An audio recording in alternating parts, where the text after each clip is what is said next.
Tonight, meeting prep. I'm going to make clear to President Putin that there are areas where we can't cooperate. All eyes on Geneva, the head of President Biden's showdown with Russian President Vladimir Putin. And it's going to be a watershed convention. The largest Protestant denomination deals with divisive issues and differing viewpoints in Nashville. Plus, this is why the church in America needs to be praying. The plight of Christians in Nigeria. And cookie business. The only thing sweeter than our cookies is helping others. The Girl Scouts have millions of unsold cookies. All this and more tonight on Faith Nation.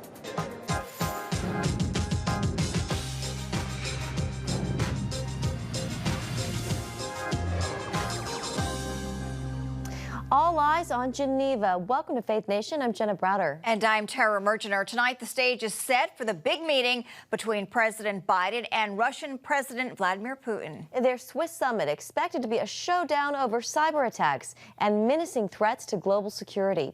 Today, the president arrived in Geneva after attending a U.S.-EU summit in Brussels. There, NATO leaders meeting with the president called out China and Russia in the countdown to tomorrow's high-stakes meeting. NATO is critically important for U.S. interest in and of itself.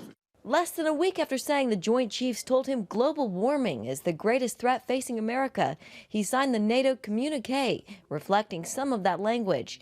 NATO's goal is reaching net zero greenhouse gas emissions by 2050. The allied nations releasing a joint statement, naming China a new security threat, calling out its assertive behavior. NATO leaders called on China to uphold its international commitments and to act responsibly in the international system. NATO's warning on China includes its growing nuclear arsenal and military cooperation with Russia. In a high-stakes meeting Wednesday, President Biden will sit down with Russia's Vladimir Putin, where he's expected to confront Putin on several issues, including meddling in U.S. elections and cyber attacks from Russia-based gangs. I'm going to make clear to President Putin that there are areas where we can't cooperate if he chooses. And if he chooses not to cooperate and acts in a way that he has in the past relative to cybersecurity and some other activities, then we will respond. We will respond in kind. He also spoke out against Putin's repression of political enemies and issued this caution should jailed opposition leader Alexei Navalny die in prison. It would be a tragedy.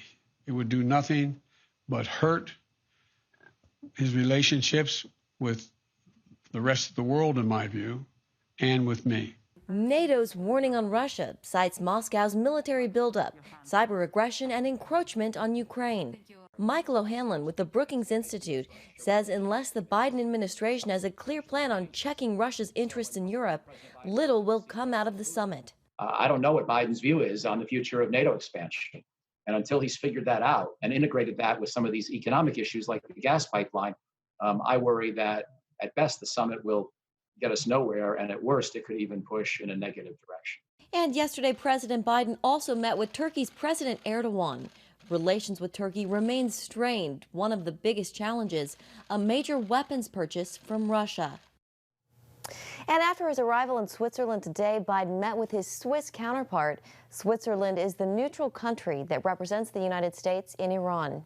Tonight, the Department of Justice is rolling out a new national strategy on domestic terrorism, pointing to recent and historic examples of what is now considered domestic terrorism, including the January 6th attack on the U.S. Capitol, as well as the 1921 Tulsa Race Massacre.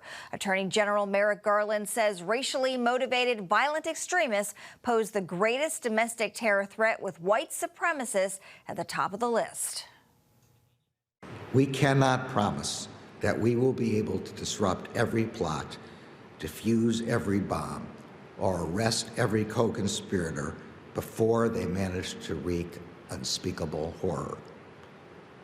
But we can promise that we will do everything in our power to prevent such tragedies. And we can further promise that we will never again fail, as we did after Tulsa, to pursue justice. The U.S. recently joined the Christian Church Call to Action, an international partnership working to eliminate terrorist content online. And joining us now is Clarence Page, Pulitzer Prize-winning syndicated columnist and senior member of the Chicago Tribune editorial board. Clarence, welcome. Thank you for joining us this evening. So let's start right there. How real is this threat of domestic terrorism, and how necessary is this new national strategy?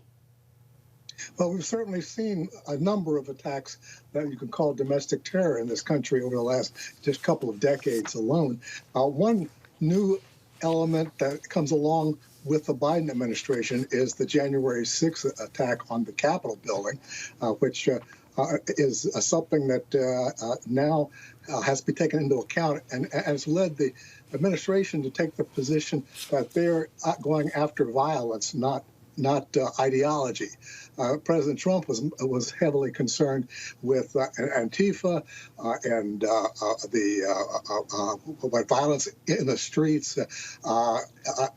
during some of the demonstrations that turned violent, and that's something that Merrick Garland now wants to broaden the scope of the agency's investigation, Justice Department and the FBI, because of the kind of right-wing violence that we have seen.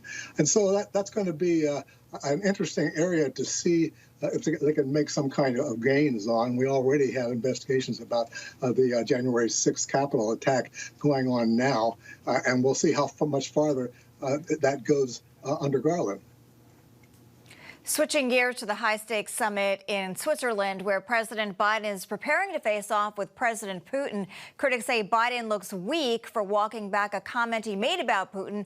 Earlier this year, he called Putin a killer. But in Brussels, he had a much different tone, describing him as bright and a worthy adversary. Does Biden have what it takes to go toe-to-toe with Putin?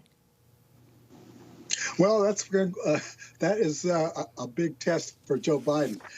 One thing we do know, he's not going to appear to be as cordial in public as he usually does on these efforts to bring peace in the world and bring opposing factions together. But at the same time, we need to cooperate with Russia insofar as making any kind of progress on cyber attacks and elements like that.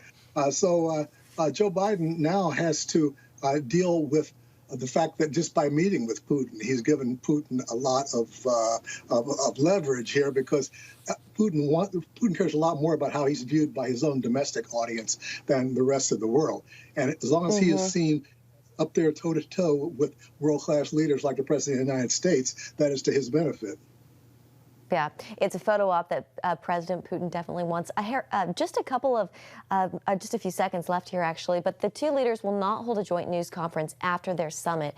Clarence, as a journalist yourself, what do you make of this decision? I think that is right in line with Joe Biden's decision not to give Putin that extra platform.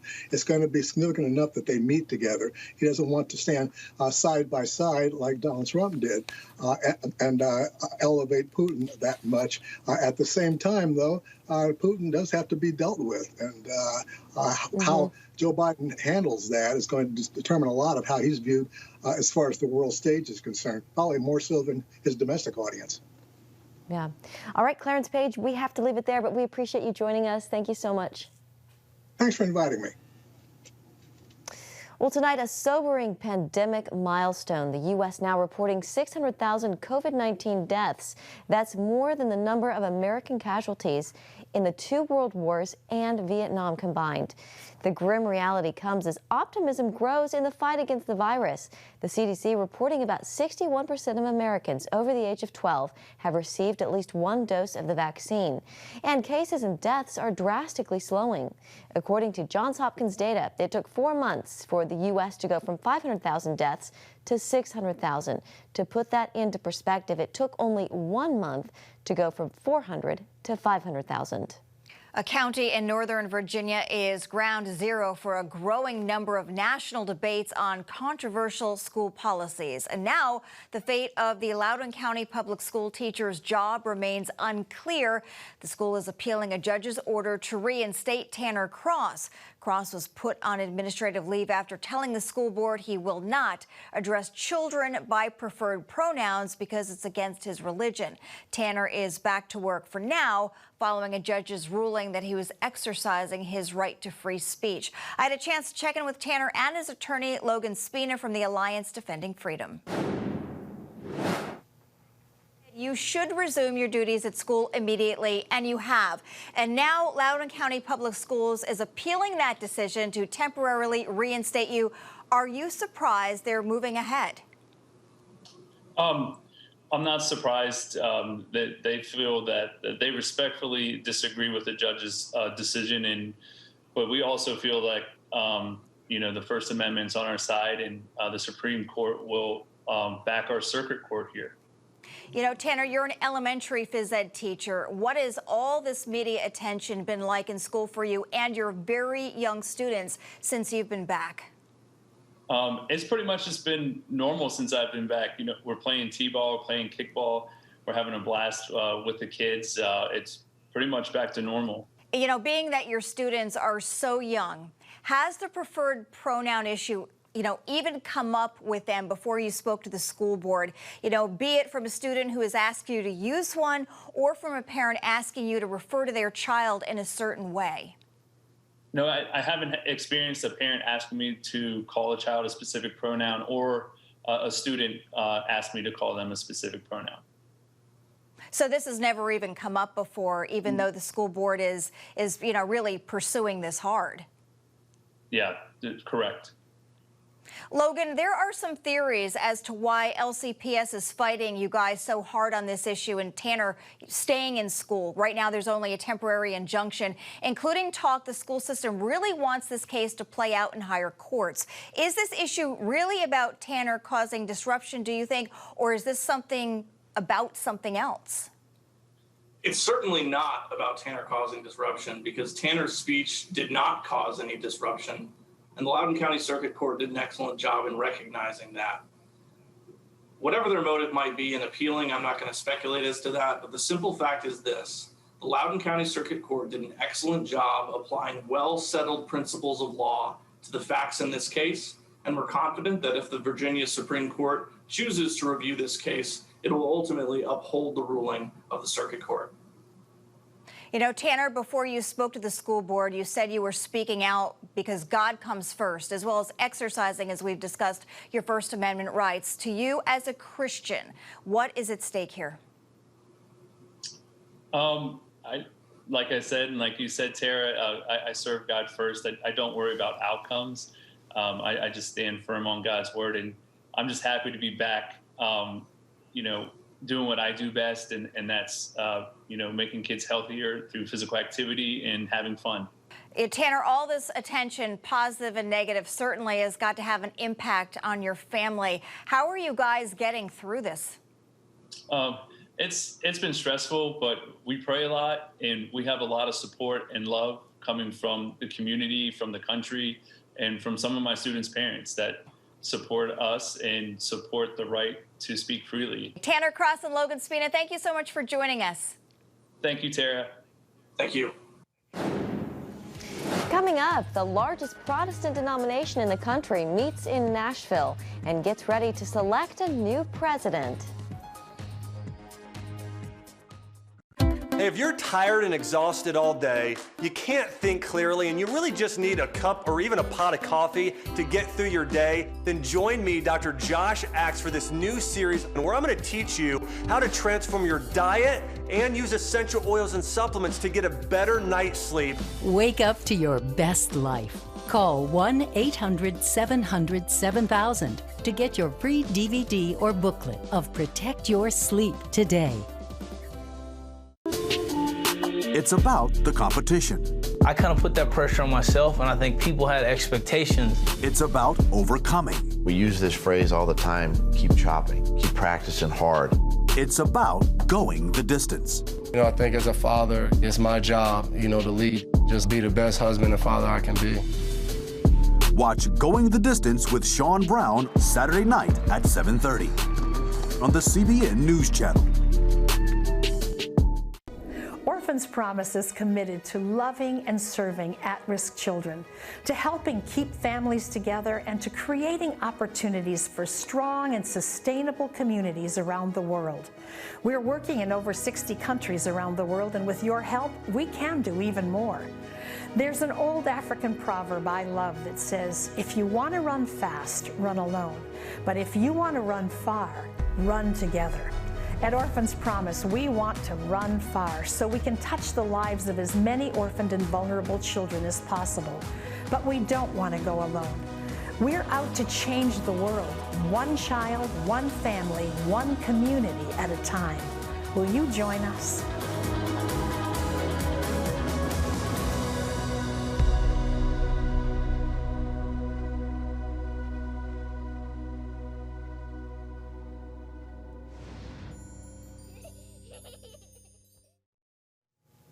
Tonight, America's second Catholic president and his faith are at the forefront of a much-anticipated meeting of U.S. Catholic bishops in the face of a warning from the Vatican not to ban President Biden and other left-leaning politicians from receiving communion over their views on abortion. American bishops are set to debate the issue tomorrow. Conservative Catholic bishops have previously supported bishops denying communion, and the U.S. Conference of Catholic Bishops divided on that issue. Meanwhile, the country's largest Protestant denomination is holding its annual meeting this week in Nashville. The agenda is highly charged with explosive issues that threaten to divide at a time when membership is already declining. But there's also ample reasons for hope. Senior National Affairs correspondent Heather Sells reports. Historic numbers of Southern Baptists are arriving in Nashville this week. They're seeking to address major conflict and select a new president. It's going to be a watershed convention. Longtime SBC member Dr. Ed Stetzer says the meeting must confront sex abuse and specifically accusations that top leaders have mishandled claims of those victimized by it.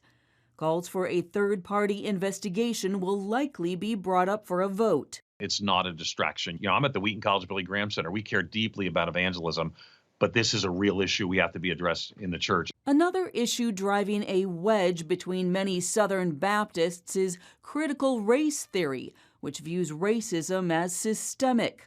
A group known as the Conservative Baptist Network warns those discussing the theory could be choosing woke politics over Scripture. It's time we wake up and realize that we are not where we need to be, nor are we headed in the right direction. Stetzer and others maintain the convention can pursue racial reconciliation without adopting the unbiblical aspects of the theory. For a denomination where far too many people were on the wrong side of the hoses in Birmingham, Alabama, Southern Baptists have an important responsibility to get this right, get this biblical, and to do so in a way that honors men and women from different backgrounds, cultures, and races. Those differing viewpoints raise the stakes for choosing the next Southern Baptist president who will replace Pastor J.D. Greer. Four men with different views on race are vying for the post. This next president, I think, will set the tone in terms of how we interact in the culture, how we relate to the world. In the last year, prominent Southern Baptists Beth Moore and Russell Moore, no relation, left the denomination, citing racism and mistreatment of women and abuse survivors. And they're not alone. Southern Baptist membership has declined for over 10 years. Still, evangelical leaders note there's plenty of good work happening in Southern Baptist churches. Most Southern Baptists are faithful church members in their churches. They're going about their lives trying to live on mission to reach their neighbors. I think there is hope. The North American Mission Board is planting hundreds upon hundreds of churches, surprisingly high numbers even in 2020. The majority of church plants in the Southern Baptist Convention are actually not predominantly Anglo. More than 16,000 Baptists have pre-registered for this week. That's the highest number in decades. They're no doubt hoping that these issues will be resolved in some way and that Southern Baptists can move forward to focus on their number one priority, advancing the gospel. Heather Sells, CBN News. Daddy? Yeah, buddy?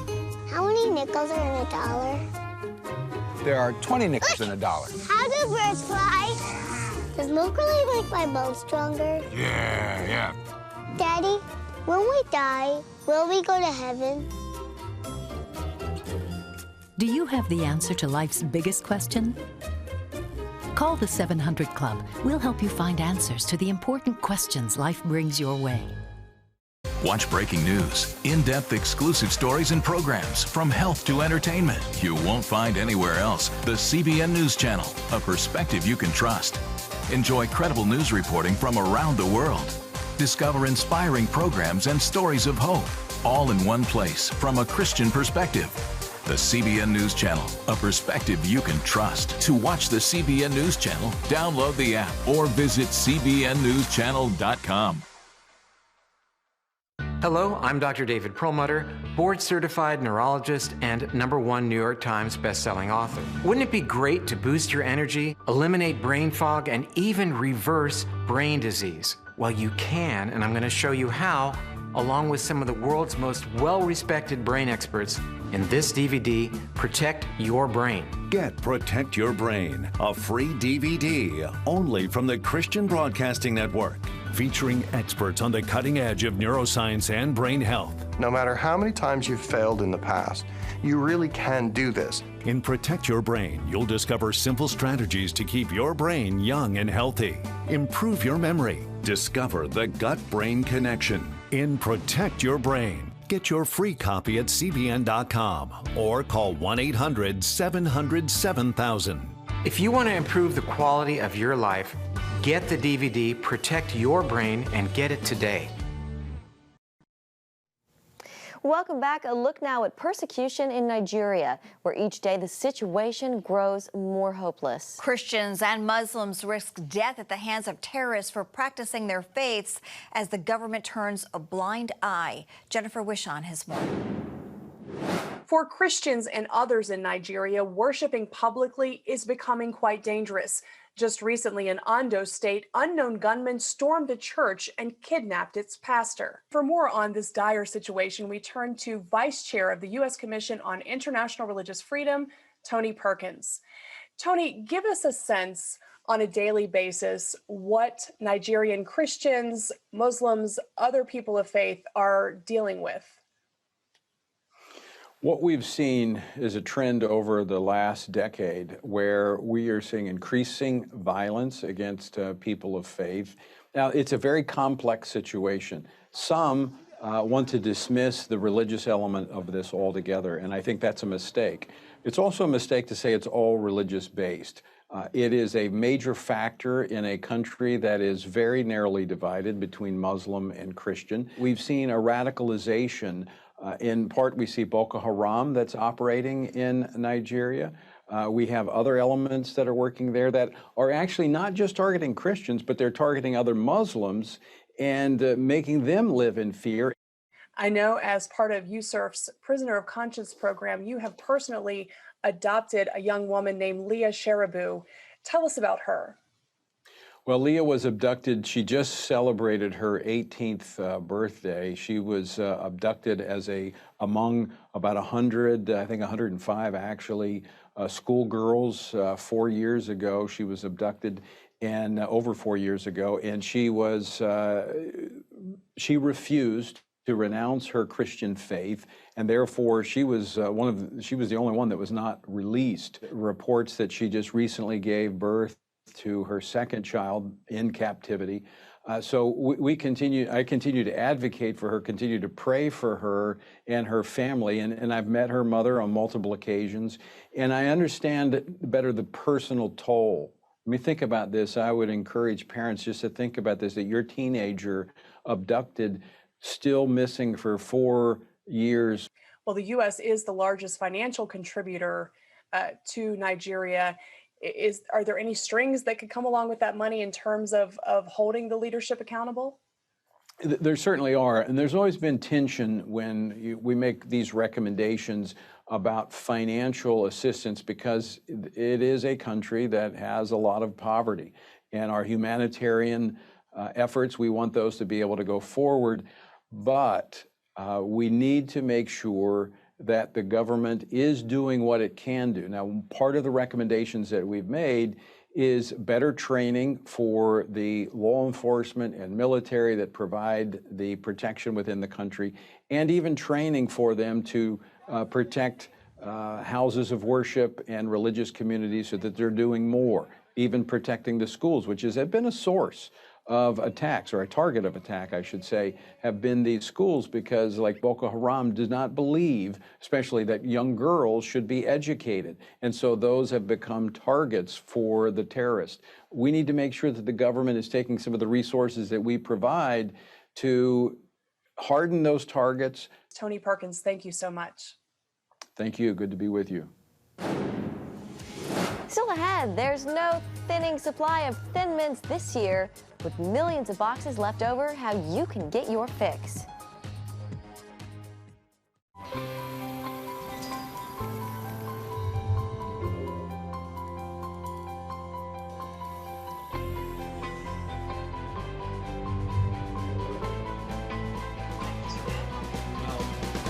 I am Region's first ROTC graduate student.